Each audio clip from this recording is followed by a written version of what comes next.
तो हेलो दोस्तों, मैं पवन डावर असिस्टेंट इंजीनियर एमपीपीडब्ल्यूडी से एक नवीन वीडियो के साथ मैं उपस्थित हुआ हूं। और आज का हमारा जो वीडियो है वो है व्यापम सब इंजीनियर को लेकर कि व्यापम सब इंजीनियर्स का जब रिज़ल्ट आ जाएगा तो उसके बाद क्या प्रोसेस होगी, क्या करना है आपको। सबसे पहले जो इसमें मैंने आज के मेरे वीडियोज़ में मैंने 3 पॉइंट को कवर किया है। एक तो रिज़ल्ट है, दूसरा है डॉक्यूमेंटेशन, क्योंकि रिजल्ट आने के बाद आपको 15 से 30 दिन का समय दिया जाएगा जिसमें आपको डॉक्यूमेंटेशन वेरिफिकेशन करवाना है। जो भी डिपार्टमेंट आपको अवार्डेड होगा उस डिपार्टमेंट के हेड ऑफिस जाके। और थर्ड है हमारा कि ज्वाइनिंग प्लेस कहाँ पे होगा। तो आज का वीडियो शुरुआत करने से पहले आप सभी से मेरा विशेष निवेदन है कि मेरे यूट्यूब चैनल को लाइक करें, शेयर करें और सब्सक्राइब करना ना भूलें। तो देखते हैं हम हमारा आज का वीडियो। व्यापम सब इंजीनियर 2022 रिजल्ट की एक्सपेक्टेड डेट बताएं। मैंने अपने पहले वीडियोस में इसको बता चुका हूं कि जो रिजल्ट डिक्लेरेशन हो सकता है वो may be last week of January. ठीक है, रिजल्ट अभी तक डिले क्यों हुआ तो आप सभी को पता है कि जो रिजल्ट का डिले होने के कारण थे, दो थे। कोर्ट केस लगा था, दो कारण थे से कोर्ट केस लगा था। एक तो ओबीसी रिजर्वेशन था और दूसरा जो सब इंजीनियर का जो एग्ज़ाम पेपर हुआ था उसको लेकर था कि बच्चों ने लगाया था कि बहुत सारे क्वेश्चन एक ही सब्जेक्ट से पूछे लिए थे, जबकि जितने कुछ सब्जेक्ट्स क्वेश्चन ही नहीं पूछे गए थे। तो जो रिजर्वेशन वाला मैटर था वो तो क्लियर हो चुका है। कोर्ट ने कह दिया है कि आप 87% पे रिजल्ट जारी कर सकते हैं। दूसरा जो एग्ज़ाम पेपर का है वो दो जगह पे केस चल रहा है, एक जबलपुर हाई कोर्ट पे और एक इंदौर उपखंडपीठ में भी चल रहा है उसका। तो इसका रिज़ल्ट अभी तक जारी नहीं किया गया है जबलपुर और इंदौर कोर्ट के द्वारा एग्ज़ाम पेपर से संबंधित जो कोर्ट केस लगा था। लेकिन ये एक्सपेक्ट कर सकते हैं कि जो रिज़ल्ट डिक्लेरेशन होगा वो इसी मंथ की लास्ट वीक में कभी भी डिक्लेयर हो सकता है। आगे देखते हैं क्या देख रहे हैं। रिक्वायरमेंट डॉक्यूमेंटेशन सब इंजीनियर्स हैं, ठीक है। रिक्वायर्ड डॉक्यूमेंटेशन फॉर सब इंजीनियर्स, कौन कौन से डॉक्यूमेंटेशंस आपको रेडी रखना है, क्योंकि रिजल्ट आने के बाद 15 से 30 दिन का समय दिया जाता है आपको डॉक्यूमेंट वेरिफिकेशन करवाने के लिए। तो तब बच्चों के बहुत सारे डॉक्यूमेंटेशन रेडी नहीं रहते हैं और उसमें समय ज़्यादा लगता है, जिस वजह से कुछ बच्चों के ज्वाइनिंग में भी दिक्कत आती है। तो इसीलिए अब जो भी बच्चे मेरा ये वीडियो देख रहे हैं वो ध्यान से देखें, ठीक है। तो कौन कौन से डॉक्यूमेंटेशन रिक्वायर्ड होते हैं, तो सबसे पहले एक नंबर पे देखें। एक नंबर पे आपको चाहिए व्यापम रिजल्ट, जो व्यापम के द्वारा रिजल्ट जारी किया जाएगा उसकी कॉपी होनी चाहिए। कौन से व्यापम जो रिजल्ट जारी करता है वो ऑनलाइन मोड में जारी करता है, तो वहाँ से जो भी रिजल्ट हो आप डाउनलोड कर लें और अपने पास रख लें उसकी 2 कॉपी। कम से कम आपको 2 कॉपीज़ तो लेके जाना ही है वहाँ पे। जो भी डॉक्यूमेंटेशन हम बताएंगे सारे डॉक्यूमेंटेशन की मिनिमम 2 कॉपीज़ आपको चाहिए और ओरिजिनल भी साथ में चाहिए। व्यापम रिजल्ट की कोई ओरिजिनल कॉपी नहीं होती, वो इंटरनेट से डाउनलोड करेंगे वही ओरिजिनल मानी जाएगी। सेकंड नंबर पे देखें हम ओरिजिनल मार्कशीट, ठीक है। कौन कौन सी मार्कशीट को आपको साथ में रखना है, 10th 12th डिप्लोमा या ग्रेजुएशन। जिन बच्चों ने 10th के बाद डिप्लोमा किया तो उनके पास 12th की मार्कशीट होगी नहीं है, तो वो 10th प्लस डिप्लोमा रखें। और उसके बाद अगर उन्होंने ग्रेजुएशन किया है तो अब और जब वापम का फॉर्म भरा था उस समय अगर उन्होंने ग्रेजुएशन को भी शो किया तो उसकी मार्कशीट भी सारी ओरिजिनल मार्कशीट साथ में रखें और उनके 2-2 सेट फोटो कॉपी करवा लें, सबकी 10th की, 12th की, डिप्लोमा या ग्रेजुएशन की। थर्ड नंबर पे देखें तो सर्टिफिकेट, कौन कौन से सर्टिफिकेट आपको रखने हैं, तो कास्ट सर्टिफिकेट जो भी कैटेगरी वाइज आते हैं, ST SC OBC and EWS, वो कास्ट सर्टिफिकेट जरूर रखें। लेकिन कास्ट सर्टिफिकेट भी किस टाइप का, वो आपका डिजिटल कास्ट सर्टिफिकेट होना चाहिए। अगर किन्हीं बच्चों के पास नहीं है तो वो अपना डिजिटल कास्ट सर्टिफिकेट बना लें।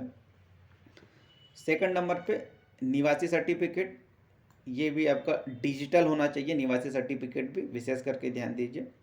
और रोजगार पंजीयन, वो साथी जिनका रोजगार पंजीयन नहीं है या फिर एक्सपायर हो चुका है वो कृपया करके अपना रोजगार पंजीयन रिन्यू करवा लें और उसको डाउनलोड करके रख लें। इनकी भी ओरिजिनल और 2-2 कॉपीज़ चाहिए, हर हर सेट की 2 कॉपीज़ चाहिए, याद रखिएगा मिनिमम 2 कॉपीज़ तो चाहिए इनके। फोर्थ नंबर पे देखें हम बात करें अदर, ठीक है। जैसे कि हमारा डिप्लोमा या ग्रेजुएशन की original degree plus 2 photo copies, passport size photo, वो पासपोर्ट साइज फ़ोटो जो आपने फॉर्म के समय अपलोड करी थी, अगर वो नहीं हो तो नवीन फ़ोटोज़ आप खिंचवा लें जिसमें कलर्ड हो लेकिन जो बैकग्राउंड वो वाइट कलर्स में हो।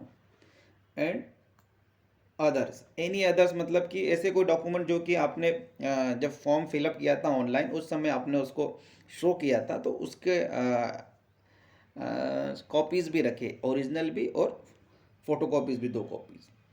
फिफ्थ नंबर पे देखें, फॉर्म जो आपने व्यापम से या एमपी ऑनलाइन के माध्यम से जो भी आपने फॉर्म भरा था सब इंजीनियर्स का, उस फॉर्म की photo copy plus admit card के 2-2 कॉपी रख लिया, क्योंकि उस फॉर्म में आपने डिपार्टमेंटल चॉइस भरा था, क्योंकि वहाँ से आपको पता चल सकता है, तो उसकी भी कॉपीज़ चाहिए। ठीक है, लास्ट में देखें, mention document during filling a form. ठीक है, ठीक है, वो डॉक्यूमेंट आपको साथ में लेके जाना है या कंप्लीट कर लें जो भी आपने जब फॉर्म फिलअप किया था सब इंजीनियर का उस समय आपने उनको मेंशन किया था। तो ये तो हमारे रिक्वायर्ड डॉक्यूमेंटेशंस किसके लिए, सब इंजीनियर्स के लिए। आगे देखें, सब इंजीनियर्स के लिए documentation required after or before या आफ्टर वेरिफिकेशंस। ठीक है, कुछ डॉक्यूमेंट ऐसे होते हैं जो कि बहुत सारे डिपार्टमेंट पहले मंगवा लेते हैं और बहुत सारे डिपार्टमेंट बाद में बुलवाते हैं। ठीक है, या फिर कोई सर्विस में है तो उनसे कुछ डॉक्यूमेंटेशन एक्स्ट्रा लिए जाते हैं, तो उसकी बात कर रहे हैं हम। तो सब इंजीनियर्स डॉक्यूमेंटेशन रिक्वायर्ड बिफोर और आफ्टर वेरिफिकेशन। ठीक है, डॉक्यूमेंटेशन वेरिफिकेशन के समय और कौन कौन से, एक तो एनओसी, नो ऑब्जेक्शन सर्टिफिकेट। ये एनओसी किसके लिए है, आप देख सकते हैं, ओनली फॉर ऑलरेडी एम्प्लॉय, जो कि पहले से जॉब कर रहे हैं, सरकारी सेवा में हो या फिर प्राइवेट में हो, वो भी अपना एनओसी, नो ऑब्जेक्शन सर्टिफिकेट जरूर रखें, क्योंकि कभी कभी नो ऑब्जेक्शन सर्टिफिकेट न होने के कारण आपकी ज्वाइनिंग या तो टाल दी जाती है, मतलब डिले कर दी जाती है, या फिर ज्वाइनिंग नहीं देते हैं, तो इसलिए आप एनओसी रखें। एक है एक्सपीरियंस सर्टिफिकेट, ये भी उन कैंडिडेट्स के लिए चाहिए जो ऑलरेडी जॉब में है। ठीक है, तो ये 2 चीज़ें आप देख सकते हैं, एनओसी और एक्सपीरियंस सर्टिफिकेट, ये भी अपने साथ में लें, इसकी ओरिजिनल कॉपी और 2-2 फोटो कॉपीज़ कर लें। आगे देखें, सभी कैंडिडेट्स के लिए क्या रिक्वायर्ड है, मेडिकल सर्टिफिकेट, फिटनेस सर्टिफिकेट जिसे कहते हैं कि जब भी वो ज्वाइन कर रहा है तो वो मेडिकली फिट है, तो ये मेडिकल सर्टिफिकेट्स या तो ये ज्वाइनिंग से पहले कभी बुला सकते हैं या ज्वाइनिंग के बाद भी, जब आपका डॉक्यूमेंटेशन वेरिफिकेशन हो जाएगा उसके बाद आपसे मेडिकल सर्टिफिकेट की मांग की जाती है। ये आपके जिला मेडिकल बोर्ड से बनता है, कहाँ से बनता है, डिस्ट्रिक्ट से, डिस्ट्रिक्ट हॉस्पिटल से बनेगा, जिसे जिला चिकित्सालय कहते हैं, वहाँ से ये बनता है। तो मेडिकल सर्टिफिकेट, तो ये रिजल्ट आ जाए उसके बाद की बात है ये, कि रिजल्ट आने के बाद क्या पहले ही वहाँ पे मंगवाया है क्या मेडिकल सर्टिफिकेट, या फिर ये हो सकता है कि आपको बाद में मंगवाएं। मोस्ट ऑफ केस में ये जब आपका वेरिफिकेशन हो जाता है उसके बाद आपको 15 डेज़ का समय दिया जाता है कि 15 डेज़ के अंदर आप मेडिकल सर्टिफिकेट सबमिट करें। एक पुलिस वेरिफिकेशन होता है, जो पुलिस वेरिफिकेशन होता है ये डिपार्टमेंटल होता है, इसमें आपको कुछ नहीं करना है, ये डिपार्टमेंट खुद ही करेगा पुलिस वेरिफिकेशन। क्या कहीं आपके खिलाफ कोई आपराधिक प्रकरण तो दर्ज नहीं है, या पहले से किसी केस में आप जमानत पे तो नहीं है, तो इस प्रकार से वेरिफिकेशन होता है। तो ये तो हो गए आपके डॉक्यूमेंटेशंस, वेरिफिकेशंस और रिक्वायर्ड डॉक्यूमेंट। आगे देख लेते हैं, क्या था हमारा थर्ड पॉइंट, था ज्वाइनिंग प्लेस। ठीक है, कि ज्वाइनिंग आपको कहाँ पे लेने जाना है। ठीक है, जब आपका रिजल्ट आ जाएगा तो इन डॉक्यूमेंटेशन को लेके आपको कहाँ पे जाना है ज्वाइनिंग के लिए। तो ज्वाइनिंग जो हमें दी जाती है, जो भी डिपार्टमेंट वैकेंसीज में मेंशन किए गए हैं उनके हेड ऑफिस में, उनके हेड ऑफिस में आपको बुलाया जाता है। उस हेड ऑफिस में आपको सारे डॉक्यूमेंटेशन और रिजल्ट की कॉपी लेके जाना है और वहाँ पर डॉक्यूमेंटेशन वेरिफिकेशन करवाना है, क्योंकि ये रिजल्ट में ही डिक्लेयर रहेगा कि 15 से 13 डेज़ का आपको समय मिलेगा डॉक्यूमेंटेशन वेरिफिकेशन का संबंधित विभाग में। तो जैसे कि ये मान के चले कि अगर आपका पीडब्ल्यूडी में सिलेक्शन होता है, फॉर एग्जांपल पीडब्ल्यूडी में यदि आपका सिलेक्शन होता है तो पीडब्ल्यूडी का जो हेड क्वार्टर है वो भोपाल में, कहाँ पे, भोपाल में निर्माण भवन। तो आपको भोपाल में निर्माण भवन जाना पड़ेगा और वहाँ पे आपको डॉक्यूमेंटेशन वेरिफिकेशन करवाने पड़ेंगे, जो भी टाइम पीरियड है उस टाइम पीरियड में। देख सकते हैं हम ये भोपाल। ठीक है, पीडब्ल्यूडी की बात करें तो पीडब्ल्यूडी का जो हेड ऑफिस है वो भोपाल में, बाकी सारे डिपार्टमेंट है उनका हेड ऑफिस भोपाल में ही है। सेकंड नंबर पे अगर आपके कुछ समय देते हैं गिवन टाइम, ठीक है, 15 to 13 डेज, तो उस समय आपको करवाना है। तो आई होप आप लोगों को मेरा ये वीडियो पसंद आया।